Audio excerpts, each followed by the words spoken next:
All right, Luke, this is from last week, and I want you to see this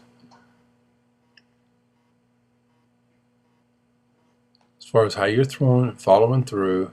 Um, right now your mannerisms are being developed as you start playing, and as you start to play, you're going to see other guys and how they catch, how they throw, what they do with their gloves, and we just compare one another, and helps us to get better. That's how we get better and how we grow, just by you know, watching what other guys do. There's several things that you do very well, and when you throw, you have good glove skills, you catch the ball well. Um, what I'd like to see you do is I'd like to see you pull that glove away from your face and pull it down.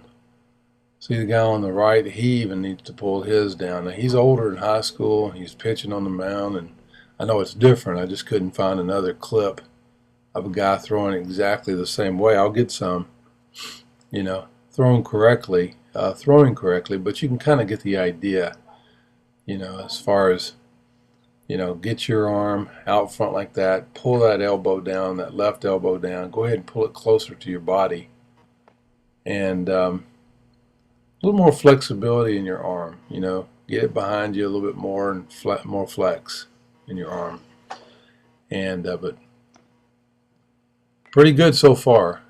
You're starting out and been playing for a while, but that looks good. Tee work is one of those things where you see where your head is. It's as soon as you make contact, you're looking to see where the ball goes, and if you're doing that, make sure you're looking to see whether it's getting backspin or not, or something like that, not just to see where it's going.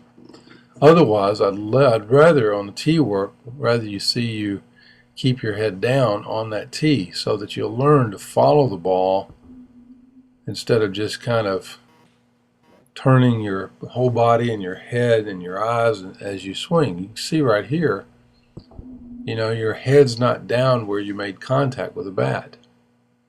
And, I talked about that the first video, and you're the one that's going to be responsible for making that happen. This is what we're talking about in these little dry swings right here. I want you to get a sense of what it takes to do that. You start out looking at the pitcher, you bring your head down, and you want to have your eyes down, looking right down the shaft of that bat. Right as the ball makes contact with that bat. Fundamentally, I mean, your legs from the feet, from the ground up, you're pretty good. Now, this guy that's to your left started out with me when he was 9 years old. He's in the 8th grade now, and you can go back and look at this video, and you can see, where his head is when he makes contact and where you're at right before you make contact. So I want you to look at the comparisons of that.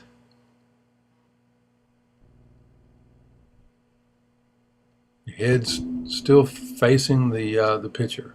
Okay, let's work on things like that, and then we can start focusing more on other things. As you start playing travel ball, you're going to start facing pitchers with more than one pitch, and they're going to try to trick you with curveballs and change-ups and the like. So you really have to make sure you're concentrating enough to where you can watch that ball out of the pitcher's hand all the way to where it makes contact with the bat.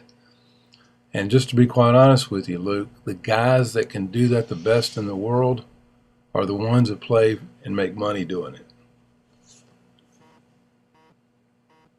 And if you say that's what you want to do in your life, then you're going to have to practice that dry swing like that, hundreds of them a day. You're at the age right now where if you did 100 swings a day, looking down at the making like where you make contact, it's going to help you as a hitter. Okay. I will see you next time. All right.